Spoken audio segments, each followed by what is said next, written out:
Now, because Rocky's training, the steps imply a lot more physical endurance than people usually expect. So, Rocky tourists are often surprised that the steps really aren't that tiring to run. But I guarantee that if you ran from Kensington to the Italian Market, to Independence Hall, to Logan Circle, and then all the way back here to the Art Museum steps, I guarantee you'll be pretty tired.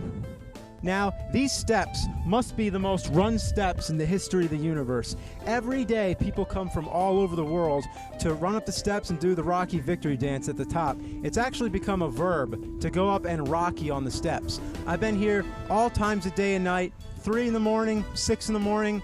There's always somebody here rocking.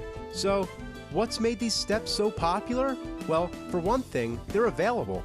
It's not like you can walk the yellow brick road or eat everything in sight in a chocolate factory or ride a DeLorean back to the future, but you can come to Philadelphia and run these steps. Just like Rocky.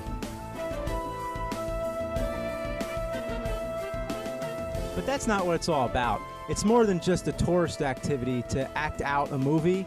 When you run these steps, you're sharing a bond with all of us, and you're taking part in a phenomenon bigger than any of us can even understand.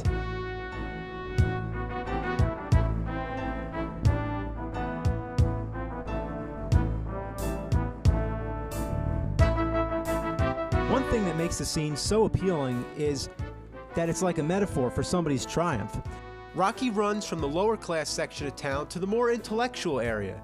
He runs from the bottom to the top. He turns around to face the city which he came, and he raises his arms higher than the skyscrapers. The symbolic nature of the shot is astounding, and it's the most inspirational image from any film I can think of.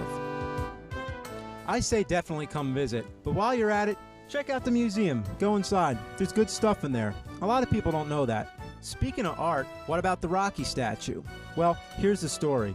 It was introduced in Rocky III, and after filming completed, a huge debate started whether or not the statue belonged at the museum. People thought it wasn't art and it was just a movie prop.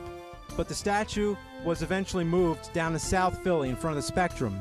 It was moved back to the Art Museum briefly for the filming of Rocky V, but after that it went right back to the Spectrum. For years and years, tourists would come and would be very disappointed to not find the statue here and have to travel all the way down to South Philly to see it. But recently, it's found its home again. In 2006, for Rocky's 30th anniversary ceremony, the statue was brought back to the Art Museum, but not on top of the steps, to the garden off to the side. The ceremony included a speech by Sylvester Stallone, live music, and a free screening of the movie Rocky right here on the steps. It was really surreal, sitting on the steps, facing a movie screen, with the Philadelphia skyline in the background. It was actually like watching a picture-in-picture when Rocky was running up the steps. Bringing the statue to the garden, it seemed like a fair compromise, but when you think about it, it's actually more appropriate. The people who run the steps every hour, every day, they serve as the real-life Rockies. It's almost like Stallone is stepping down, and he's setting an example for all of us to follow in his footsteps.